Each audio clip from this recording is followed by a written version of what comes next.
สุขใจจริงนะเนื้อได้มาละบนสาวหาริพุนชัยใจดีลูกหลานแม่ตามเทวีบ่ได้มีเสื่อมสูญปีมาป้ามาแอวเห็นแววความสุขเพิ่มพูนครูบาคำคูณคือสาวละปูนป้าปีจ้าช้างตั้งสวยเด่นถ้าปีได้เห็นก็ได้ปิ่นบุญกายแต่เป็นทรงน้ำพระธาตุถ้าปีฉลาดอาจได้อยู่จนวันตายเจ้าพ่อคุณตาลมันมาปีใจจะสุขสบายที่แม่ธรรมชาติงามน้ำปิงหอมจริงๆหอมกลิ่นแก้มสาว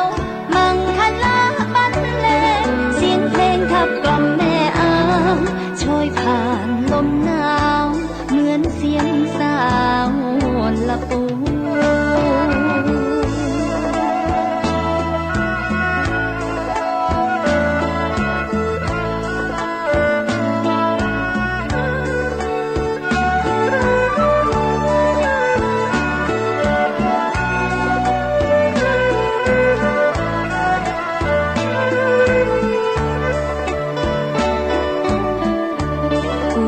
ช้างตั้งสวยเด่นถ้าปีได้เห็นก็ได้ปิ่นบุญกายแต่เป็นทรงน้ำพระธาตุถ้าปีฉลาดอาจได้อยู่จนวันตายเจ้าพ่อคุณตาลมันหมายปีใจจะสุขสบายที่แม่ธรรมชาติงามน้ำปิงหอมจริงๆหอมกลิ่นแก้มสาวมังคลาบรรเลงเสียงเพลงขับกล่อมแม่อ้างช่วยผ่านลมหนาวเหมือนเสียงสาวละปู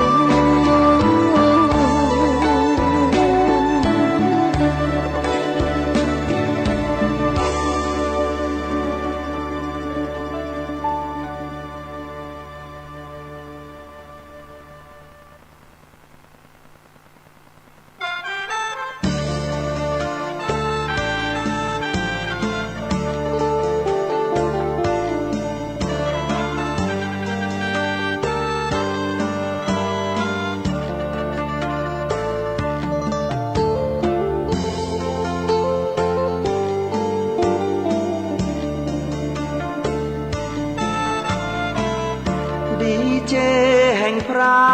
สอนทำนำบุญนำความอบอุ่น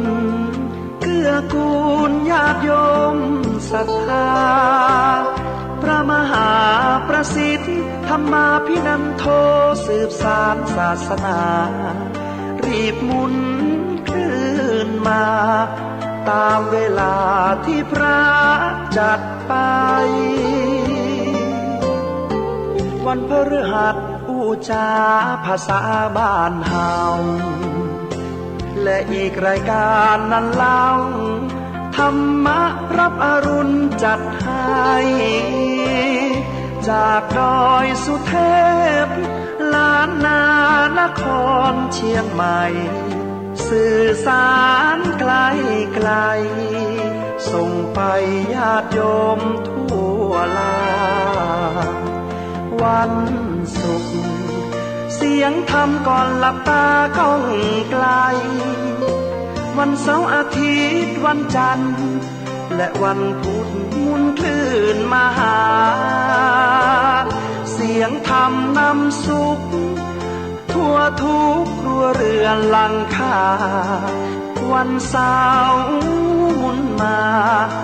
เสียงธรรมนำชีวิตคลื่นนี้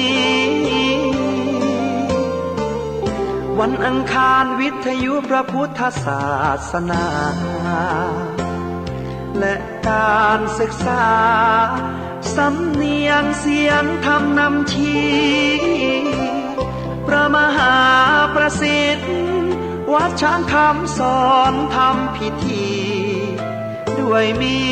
ตรไมตรีสาระดีๆมีให้ทุกชน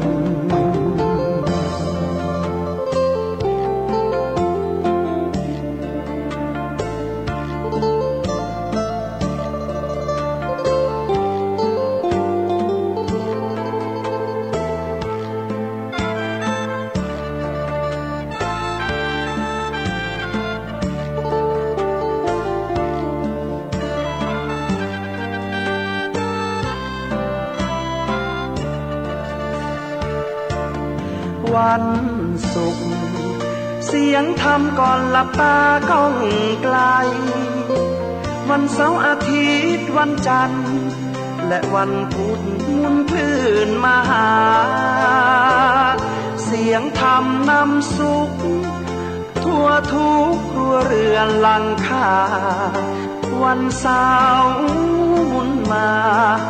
เสียงธรรมนำชีวิตคลื่นนี้วันอังคารวิทยุพระพุทธศาสนา และการศึกษาสำเนียงเสียงธรรมนำชี้พระมหาประสิทธิ์วัดช้างคำสอนทำพิธี ด้วยมิตรไมตรีสาระดีๆมีให้ทุกชน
สุขใจได้มาแห่งนี้กราบพระพุทธรูปก่ออิฐถือปูนขอบารมีเพิ่มพูนพระพุทธรูปพ้นแสนหาองค์นี้พระพุทธรูปทองเหลืองและเจดีย์ทรงล้านนาที่นี้แผ่นศิลาจารึกนานเอกสุขสีขอพรถึงใจโอ้ละนะเชิญรวมพิธีสืบชะตาหลวงล้านนาและบรรพชาอุปสมบทผลบุญยิ่งใหญ่ส่งน้ำพระเจดีย์และบุรพาจารย์วัดช้างคำก่อนไกลฟังตั้งธรรมหลวงสุขใจส่งท้ายในเดื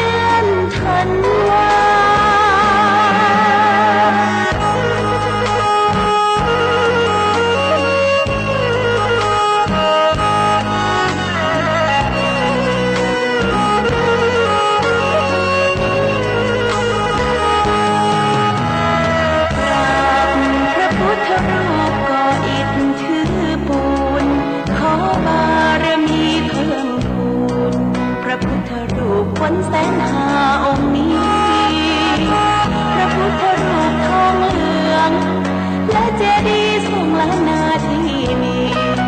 แผ่นศิลาจารึกนานปีสุขสีขอพ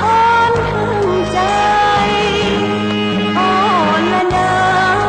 หมุนคลื่นมาฟังรายการธรรมะสืบสานแห่งานพุทธศาสนาพระมหาประสิทธิ์แผ่ธรรมญาติโยมศรัทธา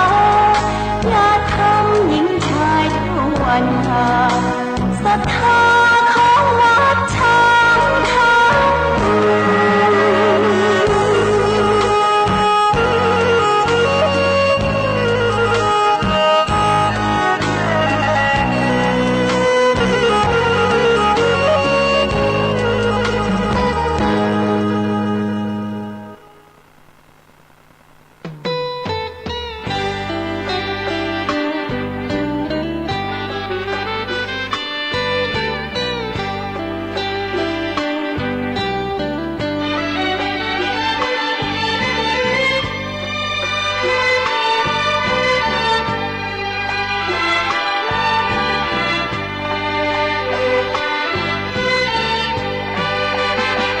พุทธธรรมบรรเลงเป็นเพลงเพื่อชาวมวลชนชีวิตมืดมนสับสนจงมาฟังเพลงสิ่งร้ายๆในใจอย่าได้กลัวเกรงพุทธธรรมบรรเลงกำราบกราบให้ดับสูญขอยกพุทธธรรมน้อมนำใส่ในบทเพลงเศร้าเหงาวังเวงเอาเพลงสร้างสรรค์คำจุนฟังกันแล้วอย่ารอบอกต่อเป็นบุญขอให้ท่านคุณทั้งหลายบอกไปเถิดนาคำสอนพระองค์84,000 พระธรรมขันธ์ได้ทรงสร้างสรรค์เตือนใจไว้ทุกเวลาอย่าหลงมัวเมาจิตเฝ้าแต่ปรารถนารูปเวทนาสัญญาสังขารวิญญาณเห็นชัดพุทธคุณเหมือนบุญที่มาชวนเชิญสาระพาเพลินชวนเชิญให้ทำเป็นทานฟังเอาไว้สดใสอุ่นใจเบิกบานพุทธธรรมตำนานท่องพุทธของพุทธองค์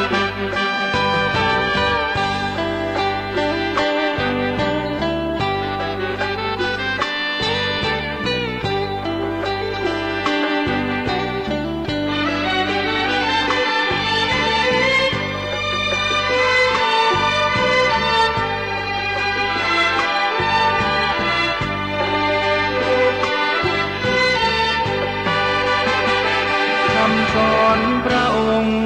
84,000 พระธรรมขันธ์ได้ทรงสร้างสรรค์เตือนใจไว้ทุกเวลาอย่าหลงมัวเมาจิตเฝ้าแต่ปรารถนารูปเวทนาสัญญาสังขารวิญญาณเห็นชัดพุทธคุณเหมือนบุญที่มาชวนเชิญสาระพาเพลินชวนเชิญให้ทำเป็นทานฟังเอาไว้สดใสอุ่นใจเบิกบานพุทธธรรมตำนานของพุทธนำพุทธชน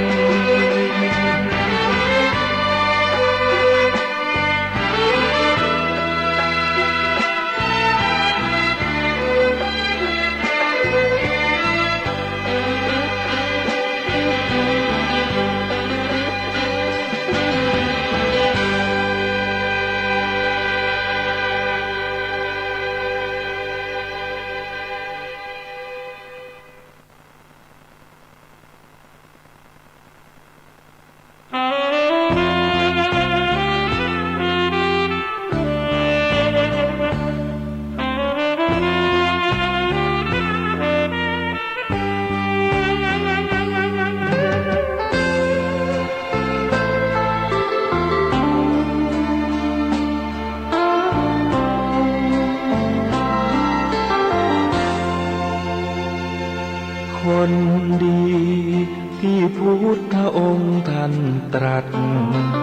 ชี้แจงแจ่มชัด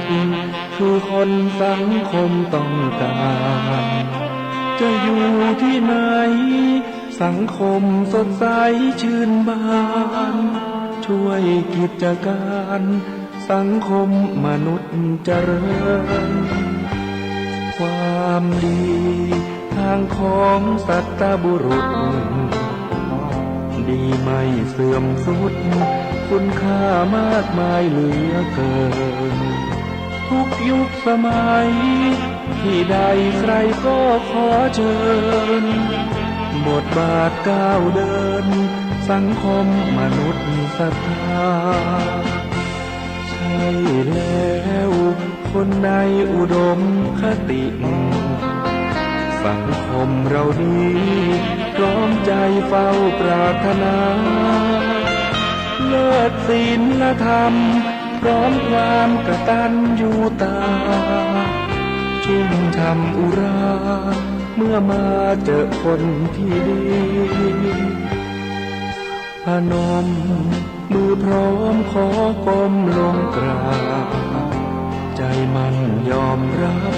ประดับไว้ในชีวิตชั่วลูกเลนหลานตราบนานละลึกความดีแม้สิ้นชีวิตความดีก็ยังยิ่งยง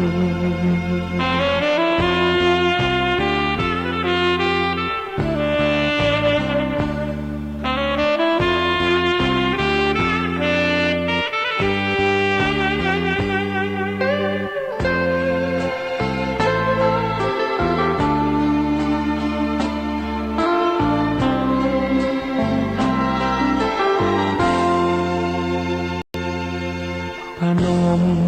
มือพร้อมขอก้มลงกราบใจมันยอมรับ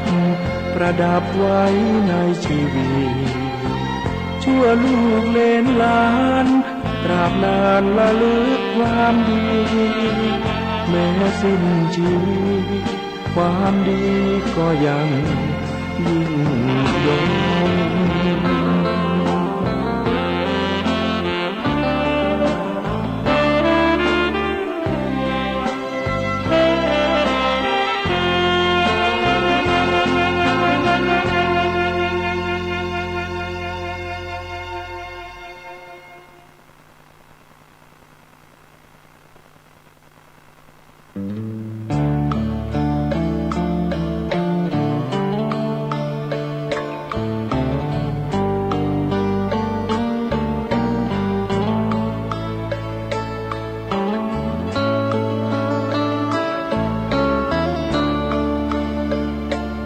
บวชใจ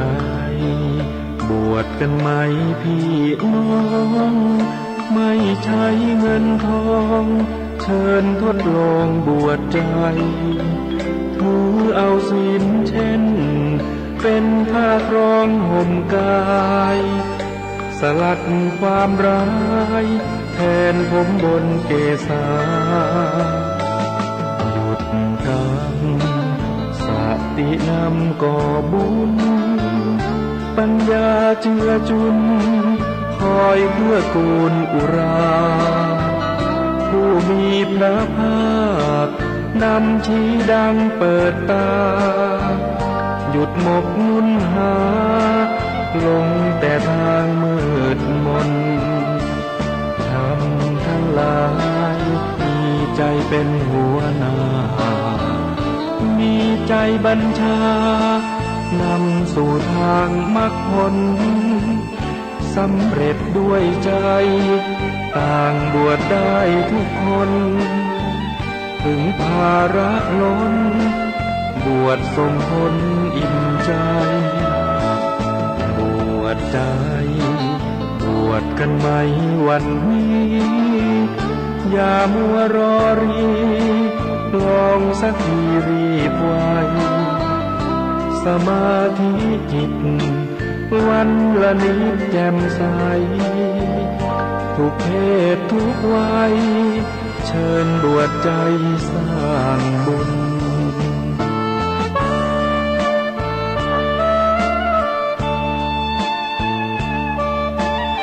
ข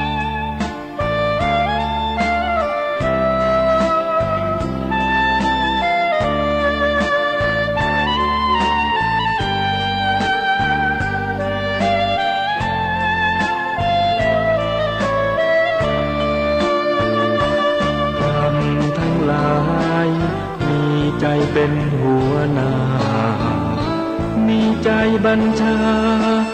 นำสู่ทางมรรคผลสำเร็จด้วยใจต่างบวชได้ทุกคน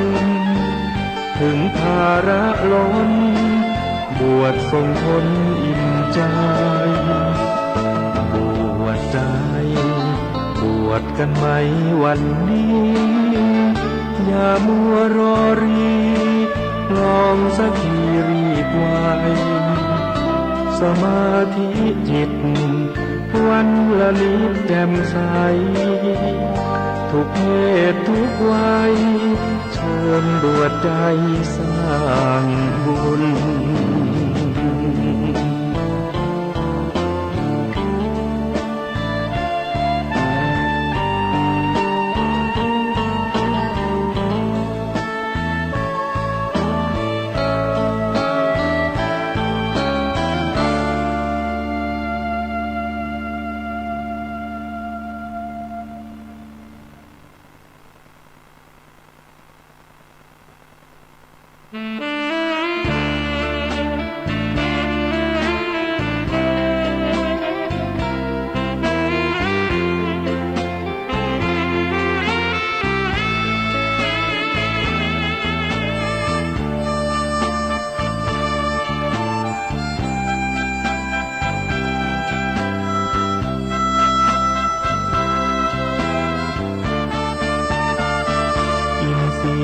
สังว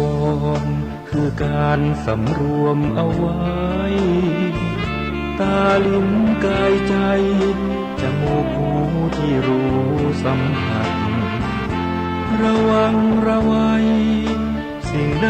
ที่ต้องจำกัดควรฝึกควรหัดปฏิบัติอินทรีย์สังวร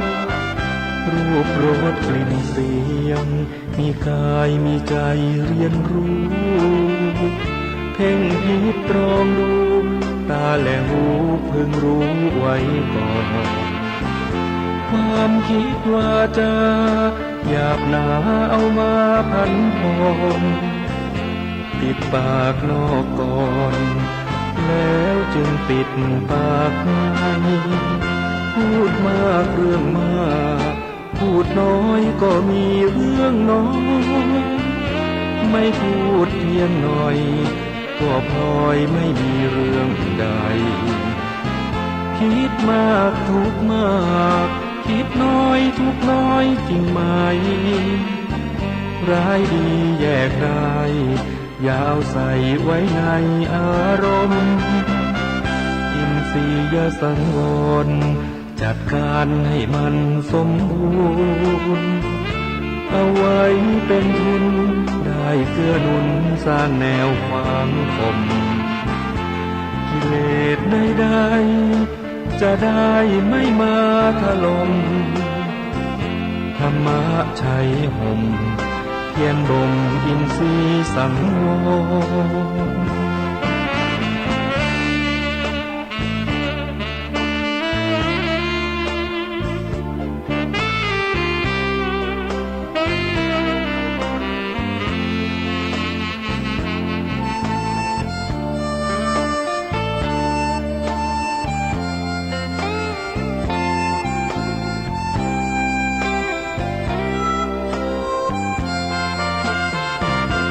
พูดมากเรื่องม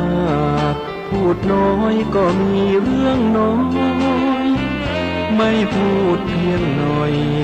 ก็พลอยไม่มีเรื่องใดคิดมากทุกมากคิดน้อยทุกน้อยจริงไหมร้ายดีแยกได้อย่าเอาใส่ไว้ในอารมณ์อินทรียสังวรจัดการให้มันสมบูรณ์เอาไว้เป็นทุนได้เกื้อหนุนสร้างแนวความคมกิเลสใดๆจะได้ไม่มาถล่มธรรมะชัยห่มเพียรบ่มอินทรีย์สังวร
มาเล่าฟังเป็นความรู้ข้อหนึ่งคืออรหังต์บุคคลที่ควรเชิดชูเพราะท่านเป็นผู้กิเลสไม่มีสัมมาสัมพุทโธผู้ลบความโง่ให้เราเหล่านี้ตรัสรู้ด้วยพระองค์เองแต่เสงฟ้าปัตตภีก็200,000ดีผู้คนบูชา3วิชาจารณาสัมปันโน4สุขโตรวมกันแปลได้เลยนะหมายถึงผู้รู้ประพฤติพึงทำล้ำค่าอีกสุขโตต่อมาผู้เสด็จไปด้วยดี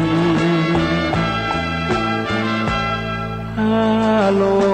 กวิทู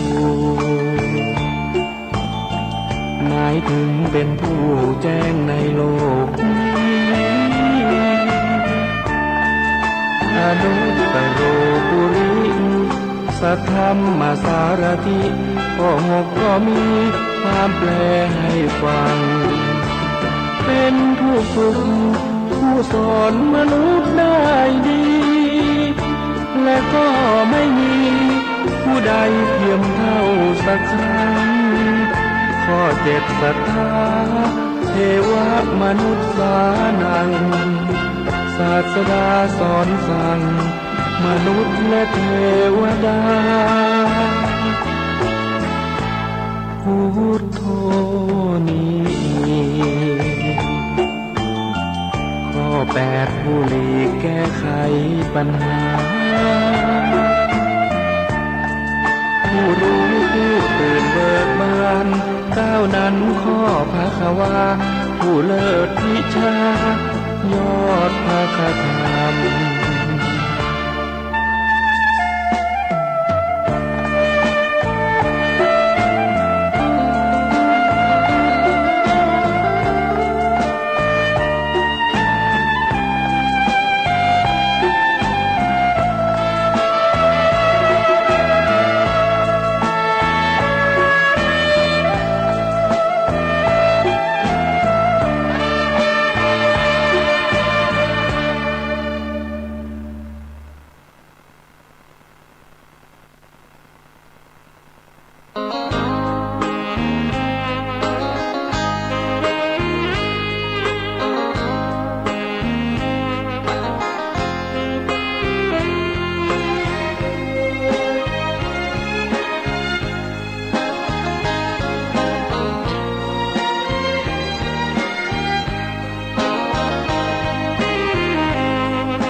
เชื่อตามที่ฟังมา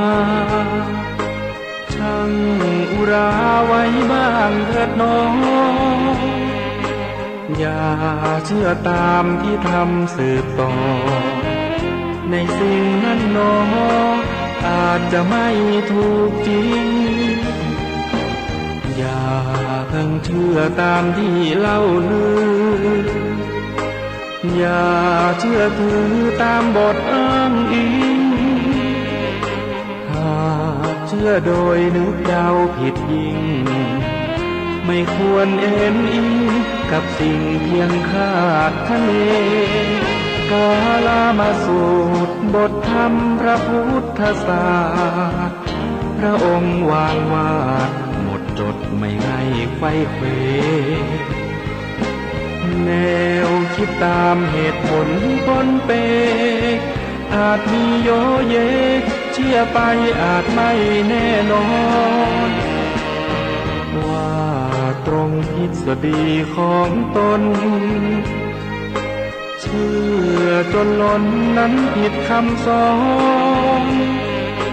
เชื่อรูปลักษณ์นั้นควรสังวรแม้อาจารย์สอนใช่ว่าเชื่อหมดเลย